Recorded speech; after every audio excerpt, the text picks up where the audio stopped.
We are Code and Supply, and tonight's talk is with Chris Brown from Umbra Space. He'll be talking about DevOps in space. I don't know, that's probably a bit too cheesy of an opening, but we'll go with it. So, Chris, take it away. Thanks, Colin. So you should see my slides now. If you don't, then please speak up. So like Colin said, I'm Chris Brown. I'm the Director of Software Development Engineering at Umbra. And today I'm going to be presenting on deploying to space through the cloud, lessons in DevOps for satellite operations.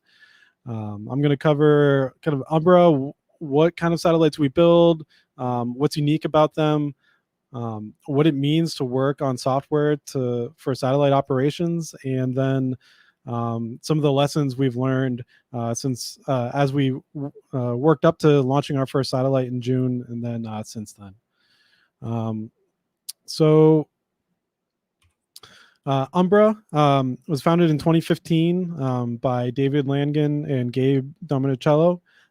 We're based out of Santa Barbara, California. We'll be adding an office in Austin, Texas, though most or a little over half of the software team works remotely. And I think just about everybody in the past 18 months, almost everybody has had an opportunity to work remotely. I live in Butler County, so just north of Pittsburgh. So I do live in the area. But Umbra, we build synthetic aperture or SAR microsatellites that have an antenna that's about 10 square meters large. And I'll explain kind of what that means and how it can be used in some of the following slides. I really like this GIF. It's a little hard to see what's going on, but in the middle upper left, this was in June when we launched on SpaceX. That's our satellite separating from the fairing and going into orbit. And that was a super exciting time to work at the company. That was so exciting to watch in person. I didn't think that I would ever work at a company that worked on satellites or work in space. And I'll never forget kind of the launch. I've only been at Umbra for 8 months. And I've had a chance to kind of touch just about everything. So Umbra, there's a few things that make Umbra kind of interesting. So the first thing that I want to touch on is our hardware and the satellite itself. So this is a GIF of our antenna deployment that we have a patent for. And one of the challenges launching anything to space is the larger it is, the bigger it is, the more money it costs to launch it. And this particular design for this antenna deployment lets us actually have a really compact form factor for our antenna dish, and kind of lets us keep things small and cost effective. So the hardware and the form factor, there's some other kind of internal parts of the software, or sorry, the hardware that are also kind of unique. But then another thing that's unique about Umbra is how we view the commercial satellite industry and imagery industry. So this article was actually written by our VP of product before he joined Umbra, about 6 months before he joined, and highlights a number of the issues working with commercial satellite imagery. Before I joined Umbra, I worked at a company where we often, on the behalf of clients and other folks, tried to purchase satellite imagery. And if you've ever tried to purchase imagery from a satellite provider, it can be very disheartening. They're kind of geared and oriented towards working with federal government or only for contracts that are hundreds of thousands of dollars or millions of dollars. And sometimes it involves faxes. A lot of it's based on personal relationships. And it's really hard to buy satellite imagery. So Umbra, we're kind of unique in the hardware that we build. It lets us shoot 15 centimeter resolution SAR imagery, and I'll explain what that means in a second. But that's the highest resolution imagery that can be legally sold in the United States for synthetic aperture radar. one of our goals is to have transparent self-service scheduling and tasking. The goal there being that when as soon as we know when a customer tasks our satellite, and we are able to do that collect, that they'll know as much about their task and their request as we do. That's often not the case today if you try to buy imagery for a tasked satellite, where you might submit a form via fax and then find out 30 days later that it was never taken, or that all the images are cloudy. We want to make purchasing satellite imagery as easy as booking motel or hotel on the internet. Permissive licensing. So all of our imagery is going to be Creative Commons licensed, which means folks can do whatever they want with the imagery once they purchase it. Most imagery, when you purchase from Airbus or Maxar, require internal use only licensing, which means they can't places can't even share it with contractors after purchase. And then universal pricing, going to be based on the resolution that somebody purchases. But before, so the next thing I want to discuss is synthetic aperture radar. It's a little bit different than what I normally associate with satellite imagery. So normally this is shortened to SAR. So aperture, if you're taking photos, is the size the size of the area for that lets light in to take the photo. And for radar, in this case, it refers to the size of the antenna or the dish. And generally, the larger the aperture, the better resolution you're going to get from your radar. And synthetic is that we can create a longer effective antenna from a sequence of pulses. So what does that mean? So in this image shows from the top right to the bottom left, a satellite would be traveling along that line. And then if it takes an image or pulses at every one of those rectangles or parallelograms, we're effectively creating a longer antenna, and that the antenna size, that we're creating a synthetic aperture, that the size of the antenna is actually increasing the longer the length that we're pulsing along the track here. So this was discovered in 1952 by an engineer at Goodyear Aircraft Corporation, and this is a technique that's been used by the federal government and doing for aerial collects for a long time. And even in space, there's public synthetic aperture radar that satellites out there from the European Space Agency. NASA has launched synthetic aperture radar satellites as well, and they're used by other governments as well. Have launched their own satellites. There's 3 commercial. Traditionally commercial small sat SAR operators. Umbra is one of them. Capella is another, and ISI, a Finnish company, is the third. But what does this look like? So this is a traditional kind of, this looks kind of like aerial imagery or satellite imagery that you would take. And then this is what SAR imagery looks like, that kind of grayscale image. And it doesn't really look like you might expect. There's different effects that are drawn out of the landscape from synthetic aperture radar, but there's a few key differentiators that give it some kind of advantages depending on the context. So first is that it's an active sensor. So that means that it's 24-hour all-weather sensor. So at any given point, only 30% of the Earth is going to be visible through clouds. And most of those clouds exist around the equator or in areas where people live. And so most electro-optical imagery that's taken, so photographs from space that are taken, are cloudy. So synthetic aperture radar can see through those clouds, which is nice in a lot of circumstances, and it can take the same quality of picture at night as day. And then because it's radar and it's not optical, there's other things that we can do with it. So what are we seeing when we view synthetic aperture radar?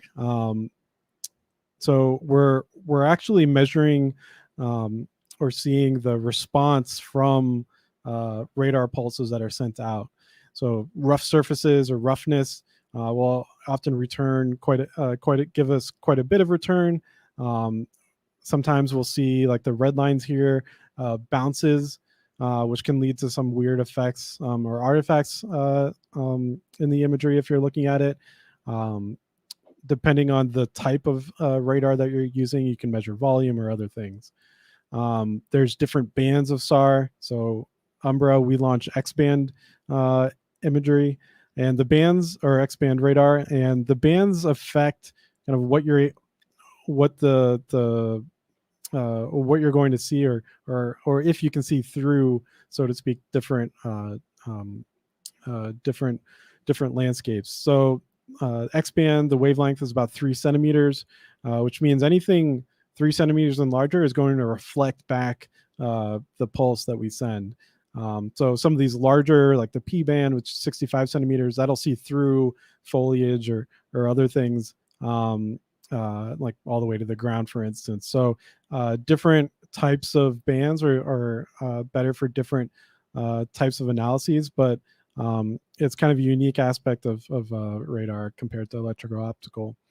And one really interesting thing you can do with synthetic aperture radar is called interferometric synthetic aperture radar, or INSAR. And this lets you measure subsidence or changes in surface level or uplift or lowering of the surface. And so the kind of what I've been showing so far is mostly using amplitude of the return of the wave of the return to produce an image. But INSAR uses differences in phase to identify really small changes in elevation. So this can be used for measuring volcanic activity, earthquakes, aquifer levels, or whether or not like ground surface water retention. There's a lot of different use cases. So that's kind of SAR imagery in Umbra and kind of what we do. Next, I'm going to move on to what it means to build satellite or software for satellite operations and how that relates to DevOps.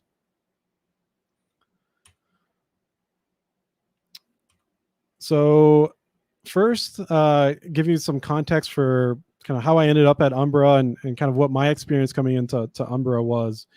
So I joined Umbra in January. I've been there for about 8.5 months.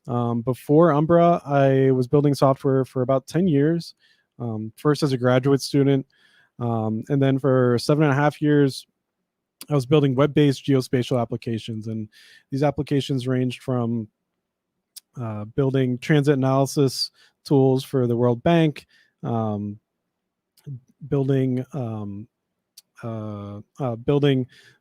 school finder for parents to find schools near pre-K schooling for their children, and kind of everything in between.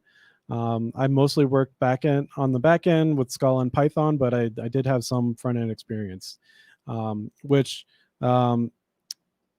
and then kind of the most relevant to Umbra was I worked on a team at my last company before Umbra, building an Earth observation browsing interface and tool building kind of interface. And this is where I was kind of able to get my feet wet, learned a little bit about SAR, but really was kind of intimidated by SAR and kind of what was involved there. This was where I was exposed to kind of the difficulty in purchasing satellite imagery when I tried to work with commercial providers. But needless to say, I knew very little about the software used to manage satellites when I joined Umbra. I was hired to lead the ground software operations or ground software team at Umbra. And when I joined, I had no idea what that meant. And I was a little bit intimidated. And to give you a sense of what ground software can be and what it means at Umbra, here's a mission operations center from NASA. So this is a mission operations center for Hubble telescope. I pulled it from one of page on NASA's website. So the folks seated, that's who we'd call the operators. They're kind of actively managing the satellite, and they're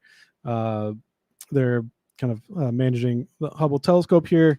And what is ground software? So all these arrows point to things that could be or likely at Umbra would be categorized as ground software. So all of the tools to manage commanding the satellite, checking on the health of the satellite, automating activities on the satellite, and kind of everything in between, positioning it, scheduling it. That is all ground software and tools that the ground software team at Umbra builds. We say we have three kind of responsibilities. Scheduling. So our satellite is a tasked satellite, and our constellation will be tasked, which means that we take images of areas based on customer requests or what we tell it to. We're not just taking pictures all the time. And we have to balance that imaging work against downlinking data, and then also maintenance work. So software updates, orbital maintenance, and other things. Telemetry tracking and control. So this is software that we build to command the satellite or satellites or constellation from the ground, analyze telemetry. So we're always receiving telemetry back from the vehicle, and we need to analyze that, make sure the vehicle's healthy, set alerts and alarms based on that, and then also track the satellite. So making sure that we know where the satellite is so that we can schedule tasks effectively, and schedule downlinking effectively. And then data downlink and processing. So turning that raw data into outputs that customers can use, like some of the examples that I showed above. Whoops, did not mean to go to the end. So scheduling, there's kind of three parts that we have to balance in scheduling. Tasking, so requests from customers. So maintenance, there's kind of two types of maintenance that I think about. Orbit maintenance, which I didn't really think too hard about until I joined Umbra, but so we operate in a low Earth orbit at about 550 kilometers above Earth. If you place something in low Earth orbit, you won't necessarily stay there forever. So every once in a while, we need to do some propulsive maneuvers to maintain that orbit, and also maintain the orbit that we want, so that we have the repeat coverage of an area over time from the exact same spot. And software maintenance, software updates. We need to deploy additional features and bug fixes to the flight software, just like we would for any other software. And then downlinking, we want to ensure that the customers are getting data in a timely manner and as quickly as we can deliver it. So now DevOps. There's a lot of definitions of DevOps. I pulled this one from Atlassian, and I think it's just as good as any. So they define DevOps as a set of practices that work to automate and integrate the processes between software development and IT teams, so they can build, test, and release software faster and more reliably. So the question I'd like to answer in this presentation is, how does or can DevOps apply to deploying and operating a satellite? I think of kind of looking a little closer and thinking about how to measure DevOps. I think about it in terms of capabilities. A lot of the literature out there does this, and for the capabilities that I think about are technical, process, measurement, and cultural capabilities. And I'll kind of step through a few of these and kind of how space might change some of these and how we can adapt it to them. So at Umbra, it's more than just software and IT. it's a number of teams that need to work in concert to kind of achieve our mission successfully. So we have operators. Those are the folks that are actively monitoring the health, commanding the vehicle, maintaining the vehicle, debugging if there's issues on the vehicle, also kind of setting the agenda about what tools should be built for them for kind of automation or other things. There's the flight software kind of team or folks. They're the folks that are writing the embedded software that's actually on the vehicles. There's a ground software and the software organization more kind of largely, and we're writing services for the operators to both communicate and monitor the vehicles, and then also power kind of the customer facing applications. We have our own SRE team for operating the software infrastructure. So our deployment in AWS and our kind of Kubernetes cluster and kind of all the tooling around that. And then there's a whole slew of other engineers that are more hardware engineers, and they're working on building the spacecraft. These are electrical, mechanical, spacecraft engineers and digital designers that are kind of actually working on the hardware. And so it's more, I think, to kind of work effectively, it's requires coordination, not just between software and IT, but actually software and IT in this case encompasses a lot more than kind of just, operations and SRE. And one of the key things that I think about for DevOps as kind of a culture is that an organization needs to foster collaboration and experimentation. And I think one of the challenges, especially in, I think, an organization where we're divided between kind of more hardware engineering and software engineering, is that we could risk kind of a cultural disconnect or a lack of shared context. And I think this has only been more of a challenge in the last 18 months as more folks have had to work remotely. I was one of the first remote employees at Umbra, and kind of figuring out the best way that we could interact with folks that normally, they're in there turning wrenches, working on PCB boards or other things. They're not necessarily used to interacting with remote folks. So to do this, or to kind of actively foster better collaboration experimentation, there's a few things that we do. We have a reading group that's open to anybody in the company. This reading group, we meet twice a month, and the books can cover just about any topic. Normally they're kind of productivity or technology related. One of the first books we read was Accelerate, which is a excellent book on measuring software and technology performance in an organization. We're reading Radical Candor right now. And it's been great to kind of interact with folks across the organization and develop kind of a shared context for kind of the challenges that might be less unique to the individual groups than we might have thought at first. We also have TED Talks. These are also twice a month. So we call them Umbra Technology, Entertainment, and Design Talks. It's an opportunity for anybody in the company to present on a topic. It doesn't necessarily have to be super related to work, but gives them the floor for about 40 minutes. And it happens after lunch on Fridays, and is kind of really neat.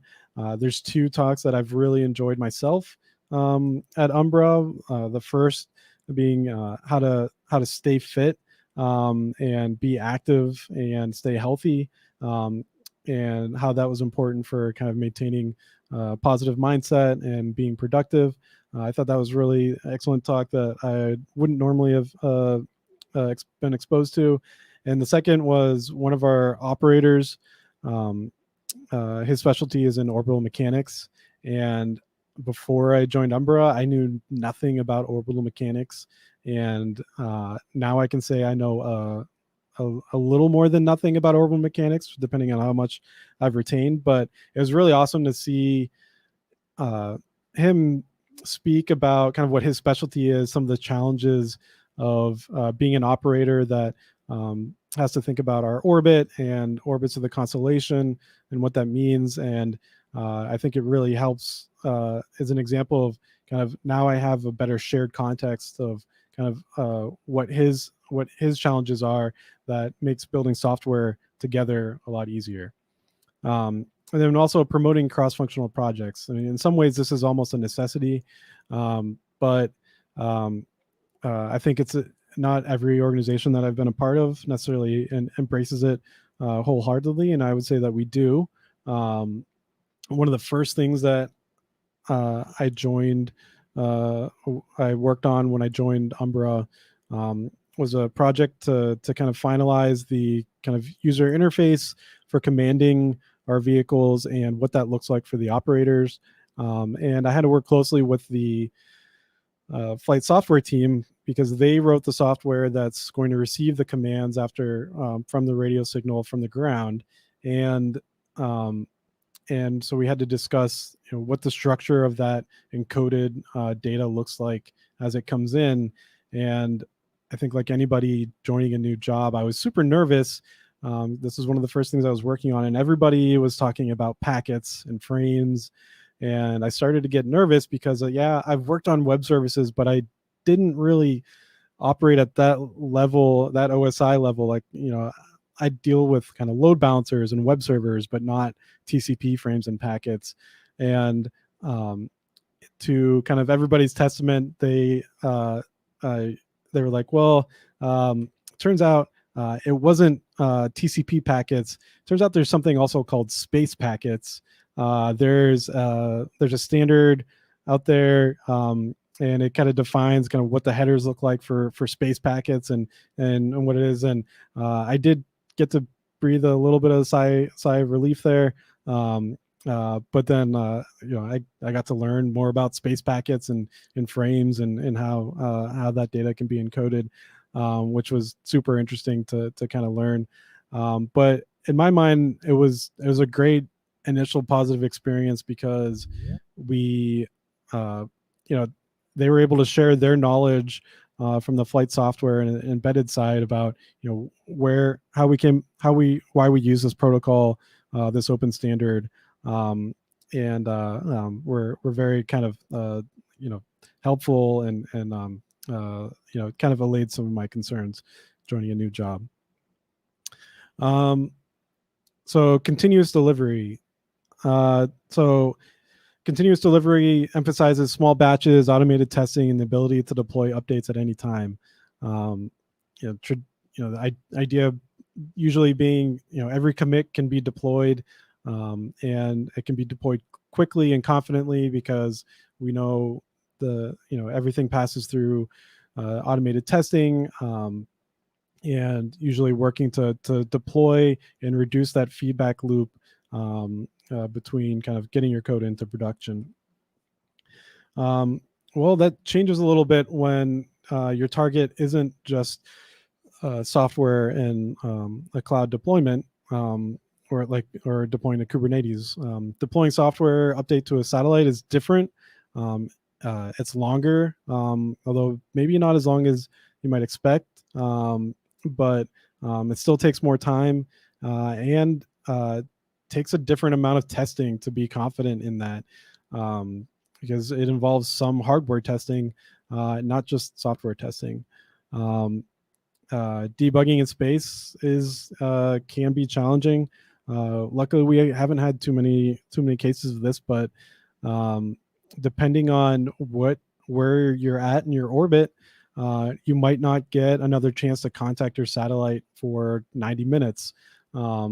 And you might only have 10 minutes of contact in that 90 minutes, and trying to figure out in that time period where if there's a software issue that needs to be solved either on the ground or in space, kind of puts an emphasis on being able to quickly deploy updates on the ground, because if your build systems take dozens of minutes to build your software to deploy an update, you could quickly kind of be bumping up against.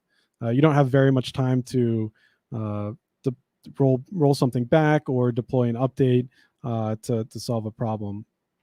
And I think it's an opportunity, or actually just something to realize, is that the standards don't necessarily need and shouldn't be universal across teams. So the ground software and the software team, we might we have different ideas for how far we can take continuous delivery, but that doesn't necessarily mean the flight software team or embedded engineers need to or should subscribe to the same kind of standards. Integration and testing also has some unique challenges and opportunities. So we run tests because we want to reduce the chance of deploying bugs. And until I joined Umbra, most of the testing that we did could really just be defined in software. So we could mock some services if we needed to for unit testing. We try to keep unit tests small. Even our integration tests, we could do some mocking. And if we wanted to test in a test environment or a stage environment, a lot of that could be automated through software. That changes a lot when you're part of testing your software involves making sure if you send a command to your satellite that it's going to operate its payload in the right way, or that it's going to turn a certain way, or that the hardware is going to perform a certain way. And so to kind of account for that, we've had to do some work to really integrate some of the hardware testing into things like our AWS environment, and figuring out ways that our scheduling and some of our other integration tests actually can test everything end to end. And then part of this is also realizing which parts don't need that type of integration testing, and what's realistic enough when it comes to test data. So if we're testing whether or not our ground software can perform or takes the right action given some telemetry that came down, that doesn't require hooking up to hardware necessarily. We can test that by mocking some of the data itself. So kind of DevOps to space, or I think the principles still apply. There are some challenges. One thing that kind of I've learned and really gained an appreciation for over the last 8.5 months is that you don't need to be an astrophysicist or aerospace engineer to build software for space. It's definitely one of the most exciting things I've had an opportunity to work on, and a really fun team across hardware and software to work with. Yeah, so that's everything that I have for my presentation. I'm happy to stick around and answer questions or talk more about this. We have a number of positions open. You can check out our website. We have some web services. We have some ground software services positions open. You can hit me up on Twitter. Please email me if you hit me up for anything or anything else. Cool. So some questions.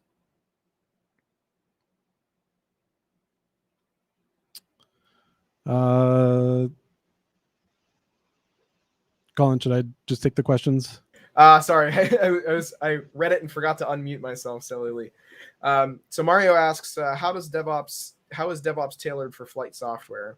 And are there any standards or certifications that you have to have before deploying the software?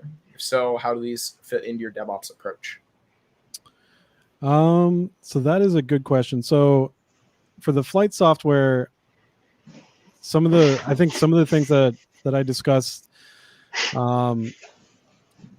it's a continuous, it's not just, you reach DevOps or you can say you're done.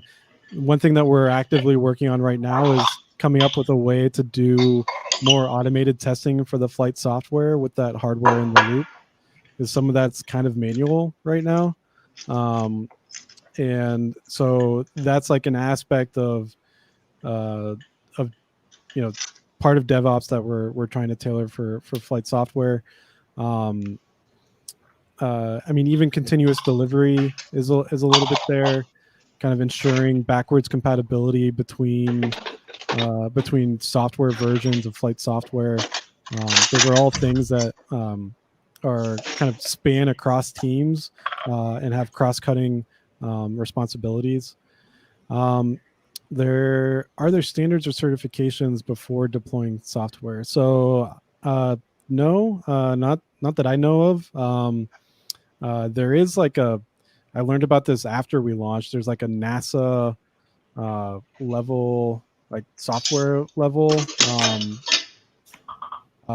and like the highest, or NASA technology readiness level is what it's called. And by being in space, I think we've jumped to number 9, which is the highest. We're flight proven at this point, which is kind of exciting that we've launched our flight software. We know it works, and we're able to operate the vehicle. Cool. We can take another couple of questions if any of you have them. I noticed, Aaron, you turned on your camera. Do you have a question? I wasn't sure if that was going to work, but can you hear me? Yeah, go ahead. Cool. I was just curious if you have to take any considerations for kind of like security as far as other people maybe targeting different things, or like what your users are looking at. Yeah, that is a great question, and I didn't think about that when I joined, but it turns out that there are a lot of folks who, like, that is something you need to think that actually we do have to care quite a bit about. So there's apparently it's not uncommon for people to try to take control of your satellite, and so because when it's up in space, it's listening. One of the antennas, it's omnidirectional, it's always on, so it's always receiving signal, and potentially anybody could send a command or read our telemetry or other things that we don't necessarily want them to, or our data that's downlinked. And so there's we have an encryption scheme for that, and how it's handled, and it involves different keys and rotating keys between the satellite and the ground software, and kind of encrypting both the commands and the telemetry and the data that's downlinked. Thanks. Scott Bennett asks, how do you maintain your documentation for your process to bring new hires on board? That's a good question. So one of the things that we do is we use architecture decision records to kind of maintain a record of, kind of explain like why we are where we are now in terms of kind of the software that we've built, the infrastructure we use, and the approaches that we're taking. So one thing that new hires do is when they join is, we ask them to review the ADRs, to kind of gain a sense of kind of how we ended up where we are today. We use Confluence to maintain documentation. A lot of our software builds documentation as part of the build process based on the doc strings that are in there. So we use Sphinx for Python. We use we generate open API documentation for kind of all the internal APIs. We're a very type heavy organization, so that helps kind of readability, I think, in the code, and trying to understand, and kind of jumping in a new code base, being able to lean on things like compilers and linters more heavily. So ideally, as much that can kind of be building documentation into the process of building software with ADRs and auto-generating documentation. We're not perfect. That's still a work in progress, but that's kind of where I'd like to see us headed. Okay, I think we have time for one more question. Anybody has one?